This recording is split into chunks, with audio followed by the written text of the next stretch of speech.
মোহাম্মদ হাসানুল ইসলাম হীরা, সাবেক সাধারণ সম্পাদক, চাঁদপুর থানা বিএনপি, সাবেক উপজেলা চেয়ারম্যান, সাবেক মেয়র চাঁদপুর।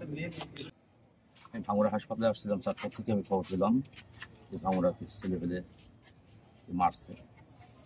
এটা শোনার পরে আমি চাঁদপুর থেকে সন্ধ্যার পরে রওনা দিই ভাঙড়ে। এসে আমি হাসপাতালে দেখলাম 3 জনকে মারছে, 3 জন হাসপাতালে ভর্তি আছে, আর একজনকে প্রাথমিক ট্রিটমেন্ট দিয়ে ছেড়ে দিচ্ছে। দুঃখজনক এবং কষ্টদায়ক, কারণ আমরা যখন জানতে পারি যে বিএনপি মারামারি করছে গ্রুপিং এর কারণে, এটা আমাদের জন্য কষ্টদায়ক। কারণ আমরা আওয়ামী লীগ করি না, আমরা জামাত করি না, যে আমাদের বার্তা নিজেদের মধ্যে কোন্দল হবে। গতকাল আমাদের নেতা জনাব তারেক রহমান স্পষ্ট বলেছেন, ঐক্য ঐক্য ঐক্য, ঐক্যের কোনো বিকল্প নেই। সেখানে ঐক্য তো দূরের কথা, কালকে নেতা বলছেন ঐক্য, আজকে ঐক্য তো দূরের কথা, আজকে সেই এক গ্রুপ আর এক গ্রুপকে মারলেন। সেটা হচ্ছে যে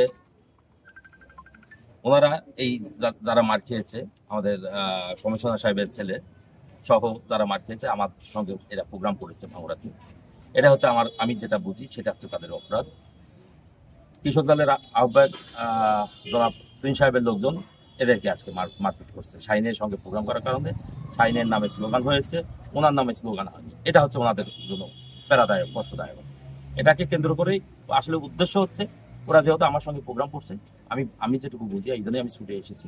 এই উদ্দেশ্য এটাই মূল উদ্দেশ্য, যে হীরা সাহেবের সঙ্গে কেন তোমরা প্রোগ্রাম করবো আমরা থেকে। আসলে গ্রুপিংটা তখনই হয় যখন শক্ত প্রতিপক্ষ থাকে, একজন আর একজনকে ভয় পায়। ধানের শীষের মনোনয়ন মাঠ জরিপের উপরে দেবে। আপনারা ইতিমধ্যে জেনেছেন যে অনেকবার ওনারা মনোনয়ন পেয়েছেন, প্রাথমিক পেয়েছেন, গ্রিন সিগন্যাল পেয়েছেন, ফাইনালিও পেয়ে গেছেন। ওনার ফেসবুক আইডি থেকে উনি পোস্ট করেছেন। অথচ কালকেও নেতা বলেছেন কাউকেই মনোনয়ন দেওয়া হয়নি। তা আপনারা ঐক্যের মাধ্যমে, আমরা মাঠ জরিপের মাধ্যমে আমরা আমাদের মতো করে একজনকে মনোনয়ন দিব, ধানের শীষ দিব, তারই সঙ্গে কাজ করতে হবে সকলকেই।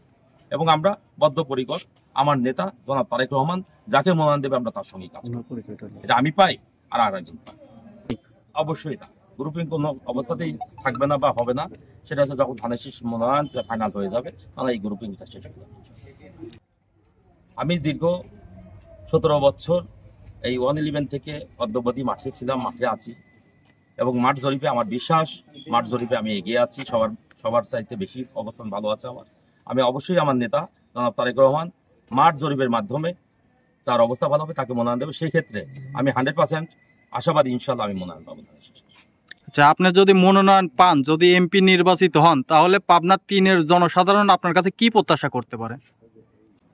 প্রথম এই যেটা বললেন যে আজকে কোনো গ্রুপিং থাকবে না বিএনপির মধ্যে, সকলেই একত্রিত হয়ে এক কাতারে দাঁড়িয়ে বাংলাদেশ জাতীয়তাবাদী দলের মাথা উঁচু করে দাঁড়ানোর জন্য যে কার্যক্রমগুলো করতে হবে, শিক্ষা, চিকিৎসা, এবং আমাদের যেহেতু আমরা উত্তরাঞ্চলের মানুষ, আমরা চলনবিল অঞ্চলের মানুষ, চলনবিল উদ্দেশিত মানুষ, আমরা সকলে কৃষি কাজের সঙ্গে জড়িত।